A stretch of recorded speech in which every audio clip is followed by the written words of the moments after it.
Pendant 2 jours, 28 producteurs mayennais de viande bovine vont s'enfermer dans les locaux du CFPPA de Port-Briet pour mettre les pieds dans le plat. L'objectif ? L'objectif des 2 jours, c'est donc de sortir ce vendredi soir avec notre trame de travail. C'est-à-dire quelles seront les missions de chacun à accomplir dans les mois à venir. Et donc pour cela, donc pendant ces 2 jours, en fait, on écrit le plan pour construire le projet dans les mois à venir. En fait, nous, on va partir en effet du consommateur. Ce qu'on veut, c'est de savoir exactement lui qu'est-ce qu'il veut pour après justement faire l'inverse de la filière, partir du consommateur et redescendre à l'élevage et justement produire ce que lui a envie en fait, quoi. Et donc au programme ? Pendant ces 2 jours, donc, on a commencé déjà par une première demi-journée ce jeudi matin où nous étions tous réunis dans la même salle, les 30 éleveurs. Donc là, on a vraiment posé nos bases de travail pour qu'on puisse justement commencer le travail à partir donc, de cet après-midi, où est-ce que le groupe est scindé donc, en 2 groupes d'environ 15 personnes. Dans un premier groupe, on va gérer plus ce qui concerne la partie amont de la filière, donc qui concerne les problématiques d'élevage, d'industrie aussi. Et le second groupe, lui, va s'occuper de la partie plus, donc du coup, aval, toutes les problématiques consommateurs. Alors, au travail. Au mois de mai, vous devez dire on y va ou on n'y va pas. Donc ça veut dire qu'au mois de mai, vous devez avoir tous, ou on doit avoir tous collectivement, le business plan, le plan d'action à 5 ans, à minimum. Donc on a rencontré la collectivité qui nous a dit votre truc, votre projet il est plutôt intéressant. Parce que l'outil il voulait démonter. La com dernier voulait démonter tout l'intérieur. Il fallait faire un atelier pour ranger les caravanes. Enfin, je fais vite, mais c'est pour ça.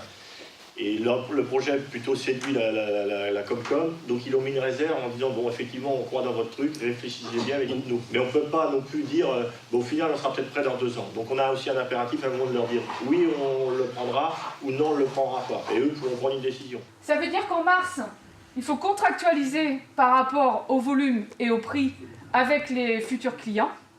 Voilà. Ça veut dire qu'en février, il faut avoir aussi travaillé sur quel produit fini, qu'est-ce qu'on livre, qu'est-ce qu'on met dans la barquette, quel conditionnement. Voilà, tout ça à travailler. Donc le chemin est tracé, les jalons sont posés, par contre on va construire ensemble. Voilà, et c'est bien ce que disait Philippe, ce sont vos expertises à vous, la somme de vos expertises.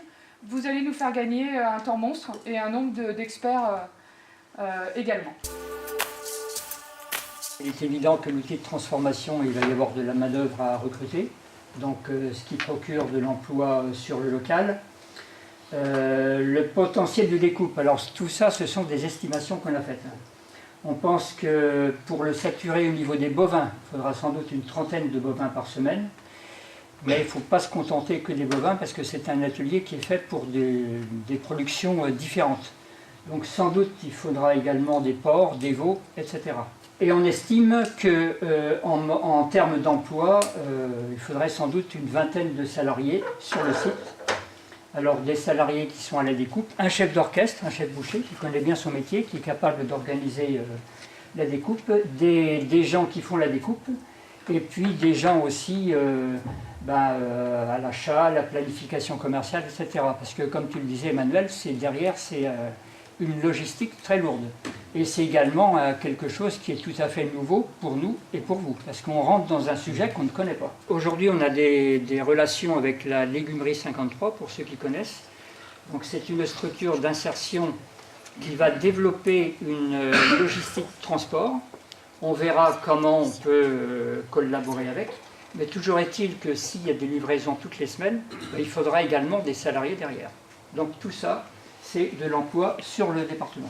En tant qu'éleveur, il ne faut pas penser l'atelier comme l'unique débouché de son exploitation. C'est un débouché supplémentaire qui est voué à optimiser la marge au maximum et à la limite à créer un peu de concurrence vis-à-vis de nos autres clients, mais il faut garder les autres clients. Et on n'est pas là non plus, ce projet-là n'est pas là non plus pour entre guillemets tout bouffer. Il y a des choses qui existent sur le département. On peut être complémentaire, on peut amener quelque chose de différent. Le but, c'est pas de tout bouffer.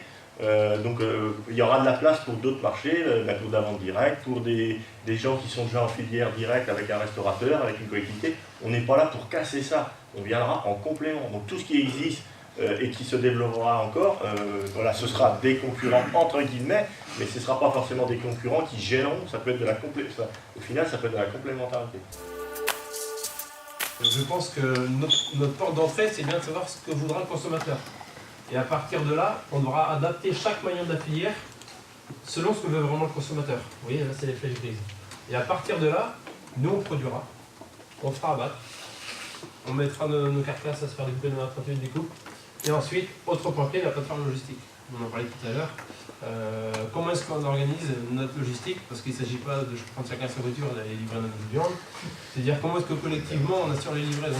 Et là aussi, il va falloir sûrement qu'on s'organise collectivement avec d'autres productions, d'autres produits.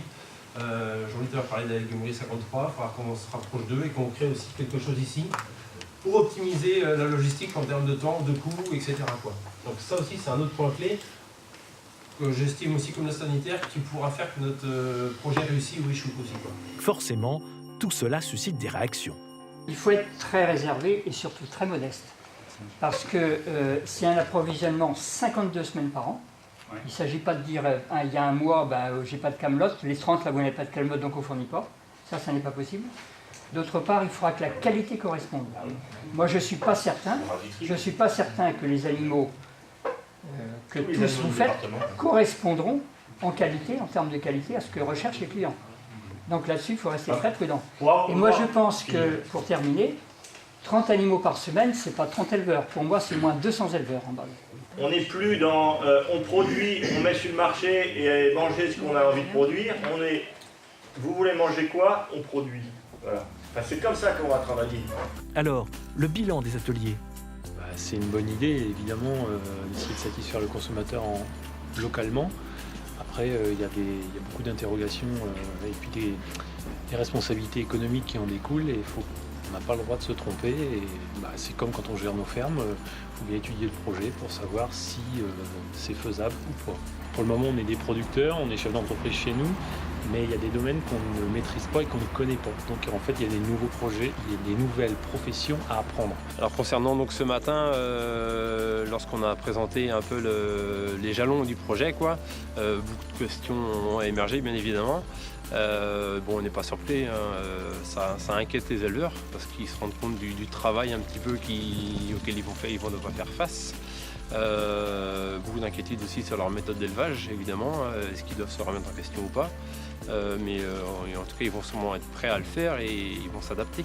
Je suis hyper motivé parce que je crois à mon métier et j'aime mon métier, donc je suis hyper motivé.